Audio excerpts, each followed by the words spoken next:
जरा रुकिए, इस वीडियो को सुनते हुए अपने आखिरी लूजिंग ट्रेड को याद कीजिए। वही ट्रेड जिसके बाद आपके दिमाग में ये आवाज़ आई थी, यार पहले निकल जाना चाहिए था, ये मार्केट मेरे ही खिलाफ क्यों चलता है, अगला ट्रेड तो रिकवर कर देगा। यहीं इसी पल यहीं से आपकी असली समस्या शुरू होती है। अब मैं आपसे एक सवाल पूछता हूँ, बहुत ईमानदारी से जवाब दीजिए, खुद से झूठ मत बोलिए। जब आपने वो ट्रेड लिया था, क्या आप सच में तैयार थे कि ये ट्रेड हार भी सकता है, या आप अंदर ही अंदर ये उम्मीद कर रहे थे कि इतनी एनालिसिस के बाद तो जीतना ही चाहिए? अगर आपने उम्मीद की थी तो समझ लीजिए आप उसी पल डिसिप्लिन खो चुके थे, क्योंकि डिसिप्लिन उम्मीद के साथ को एग्जिस्ट नहीं कर सकता। जिस पल आप मार्केट से कुछ चाहने लगते हैं, उसी पल आपने अपनी न्यूट्रलिटी खो दी थी। जिस पल आप मार्केट से कुछ चाहने लगते हैं, उसी पल आपने अपनी न्यूट्रलिटी खो दी थी, और बिना न्यूट्रलिटी के ट्रेडिंग सिर्फ जुआ बन जाती है। यहां एक गहरी बात समझिए। न्यूट्रल ट्रेडर कहता है, अगर ये चला ठीक है, अगर नहीं चला तब भी ठीक है। इमोशनल ट्रेडर कहता है, ये तो चलना ही चाहिए, और जैसे ही आप चाहिए शब्द इस्तेमाल करते हैं, मार्केट आपका दुश्मन बन जाता है। मार्केट को आपसे कोई मतलब नहीं। मार्केट ये नहीं जानता कि आपने कितना टाइम लगाया, मार्केट ये नहीं जानता कि आपने कितनी मेहनत की, मार्केट ये भी नहीं जानता कि आपने पिछला ट्रेड लॉस में बंद किया या प्रॉफिट में। आपका लॉस मार्केट के लिए कोई घटना नहीं, आपका प्रॉफिट मार्केट के लिए कोई जीत नहीं। मार्केट ना देखता है, ना याद रखता है, ना बदला लेता है, मार्केट बस चलता है।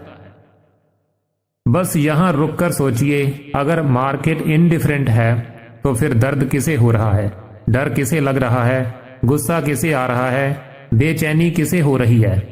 आपको। और यही वह बिंदु है जहां से मार्क डगलस की सोच शुरू होती है। इमोशन की असली जड़। इमोशन मार्केट से नहीं आता, इमोशन आपके अंदर से आता है। आपकी एक्सपेक्टेशंस, बिलीव्स, अजम्पशंस और राइट साबित होने की जरूरत। जब ये सब मार्केट की रियलिटी से टकराते हैं, इमोशन पैदा होता है। आप सोचते हैं, मैंने एनालिसिस सही किया है, सेटअप टेक्स्ट बुक परफेक्ट है, रिस्क रिवार्ड भी सही है, अब तो मार्केट को चलना ही पड़ेगा, और मार्केट को शॉर्ट कर देता है। यहीं से दिमाग टूटता है। क्यों? क्योंकि आपने एनालिसिस को सर्टेनिटी समझ लिया।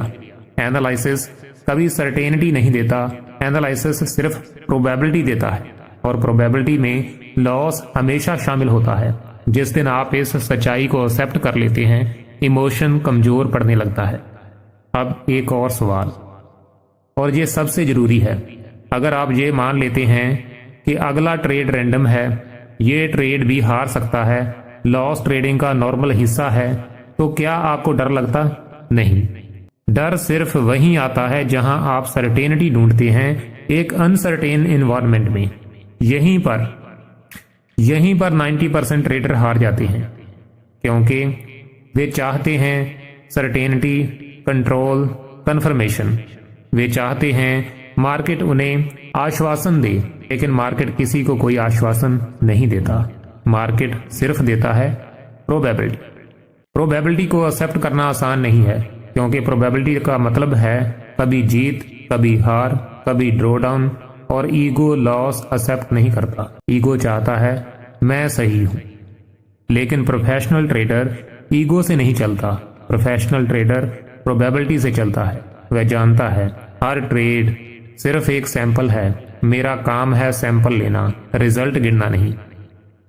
और अब ध्यान से सुनिए, जिस दिन आप सर्टेनिटी की मांग छोड़ देंगे, उसी दिन इमोशन ढीले पड़ने लगेंगे, ओवर ट्रेडिंग कम हो जाएगी, रिवेंज ट्रेडिंग रुकने लगेगा, क्योंकि अब आप मार्केट से कुछ मांग नहीं रहे, आप बस अपने रूल फॉलो कर रहे हैं, और यही ट्रेडिंग डिसिप्लिन की शुरुआत है।